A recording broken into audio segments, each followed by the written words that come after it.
Hey guys, welcome to another After Effects tutorial, and in this one we're going to be talking about how you can use lights. So here I have this layer here, and it's already in 3D because when you use lights you have to make sure that your layers are in 3D.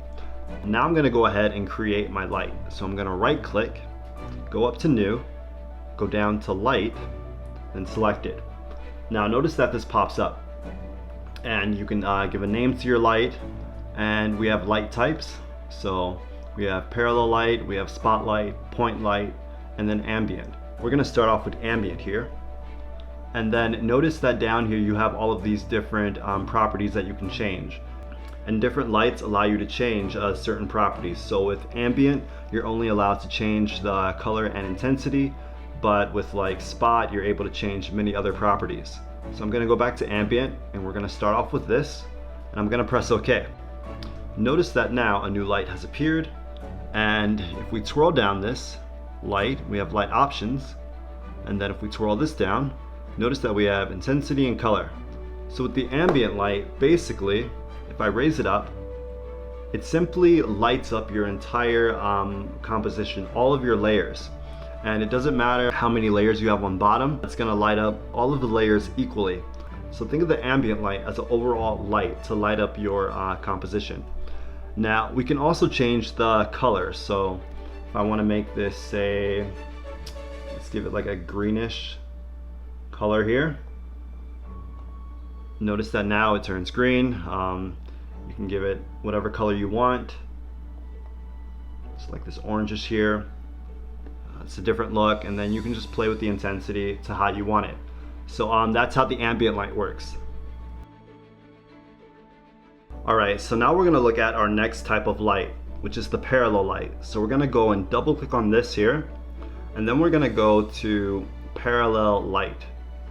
Now notice that we have a few more options here. We now have the fall off, and you can select none, smooth, inverse, square clamped. We'll leave it at smooth for now. We have radius, fall off distance. We can cast shadows as well, and play with the shadow darkness. Now it's all black right now, and this is because our radius is too small, so I'm going to bump this up. Now it's starting to appear, and then I'll give it a little fall off right here. Alright, good, so now we can see it, and I'm going to go to the to view horizontal, and then I'm going to make this view here the right view. So here I have my light here, and notice that it has a point of interest and the light is back here, and this light is positioned in infinity basically. And if you want to move your point of interest, all you have to do is press shift, and then you can drag it on your picture here to where you want it to be.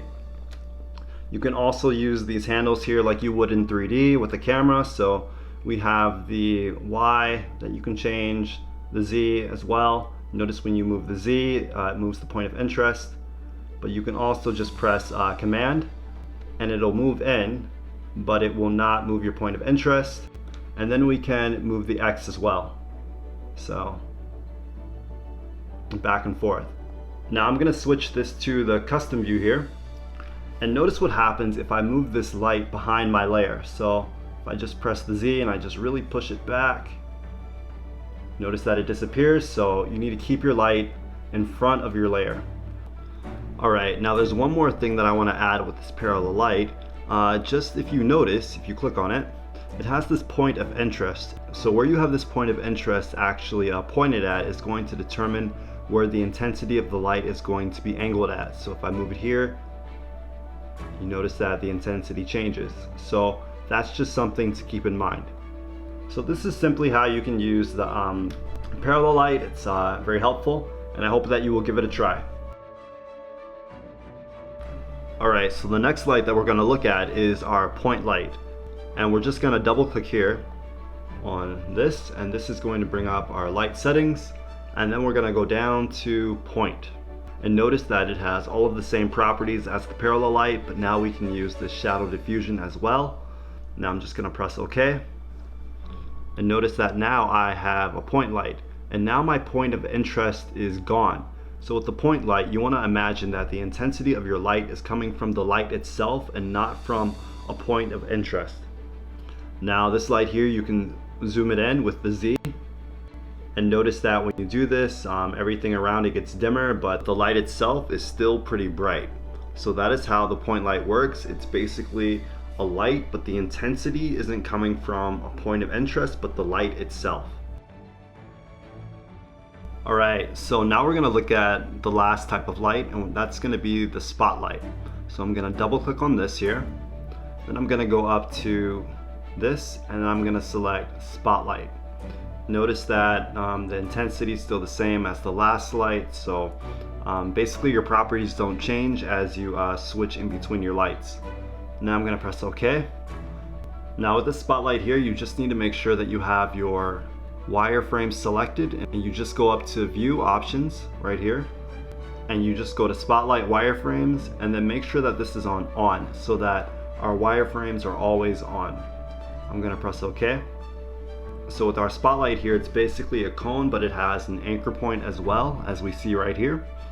And to move it, all you have to do is just click on the X, Y, or Z, just like our other lights here. And if you want to move the light itself, all you have to do is click on the light here. So I'm going to actually reposition here to grab a hold onto the light right there. Now I'm moving the light with the light itself. Alright, so now let's go and look at some of the light options that we have here. We have intensity, color, and then we have cone angle. And this is simply how wide or how narrow your cone is going to be. So you can play with that here. We also have the cone feather. So to really see the cone feathering, I'm going to actually switch my views to one view. And we're going to take it all the way down to 0, and we're going to make our cone angle a little bit smaller. Notice that now it has absolutely no feather to it basically, and it's very sharp. Now we also have something called the fall off distance here. So I'm going to move my light so that we can really see this. So if we play with the fall off distance, and let's say we took it all the way down to 0, notice that the light has gotten really sharp on the bottom. So basically with your fall off distance, it's when your light is going to stop giving the light. So I'm going to reset that. Now you can also move the orientation, and the light will follow it, and the anchor point will stay where it is, but I wouldn't recommend this. Command Z to undo. I would just move the anchor point and the light will follow it. Now let's say we actually like where our light is shining, where it is right now, but we wanted to light up the background a little bit more. How could we do this? Well, all you have to do is add another light, and you will add an ambient light. So I'm going to go up to ambient, select it, and press OK. Notice that now it's way too bright. All we have to do is simply turn down the intensity. So now you have a background that's actually lit up, and you can play around with your light here and really highlight something.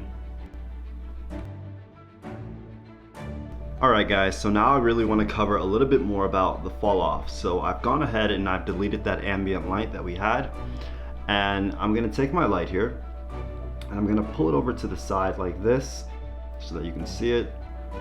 And then over here I'm going to take my cone feather down to 0, and I'm going to put my radius to 0 and my fall off distance to 0, and then I'm going to set the fall off to none. Now notice that it just became extremely sharp. This is basically saying that there's not going to be any fall off. And with the fall off, you want to imagine that, say you're like in a tunnel and you have a flashlight, and then the light goes out and then eventually it falls off. Well, with the fall off set to none, this light here is not going to fall off at all. It's going to go until infinity. So this is why it looks so sharp and clean all the way throughout. And if I pull out the light just a little bit, you can see it a little bit better, like that. So notice that it's sharp all the way through and there's no real fall off on the end. Now let's go ahead and let's set this to smooth, the next one. Now notice that our light disappeared. This is because our radius is set to 0. So if I bump the radius up, keep pulling it up, notice that a radius now starts to appear. Now the radius is our outside line here. And if we bump up our fall off distance, notice that from the end it really starts to fall off and your intensity decreases. So this is how the smooth works. Alright, so the last option that we have is the inverse square clamped. Now this is very interesting because it starts with a very high intensity. So if I pull this back a little bit more, and I will make the cone angle a little bit more narrow like this. Notice that it starts off with a very high intensity and then it begins to fall off. So here your fall off distance basically isn't going to do anything. So you can just set this to 0 actually, and notice that nothing changes.